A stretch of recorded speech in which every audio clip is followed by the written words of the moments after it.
My name's Genevieve, and I work at Jet Aviation. I've always loved planes. I have always had a strong fascination for them, and always wanted to work on them, but never had the chance to until now. I would say the most challenging part of my job would have to be terminating the correct wires and being able to cut the wires with precision.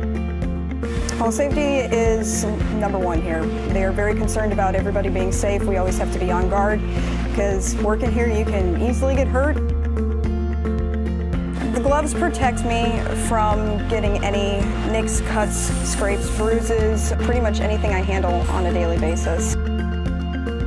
I can work with these gloves very well. They do stretch with my hands, and I'm able to pick up the smallest pieces and the smallest screws, being able to terminate the wires even in the gloves. That's a very nice feature. They need somebody to terminate the wires in order to turn on the plane, so yes, I'd wear these gloves on a daily basis. Pretty much I'd throw my old gloves out.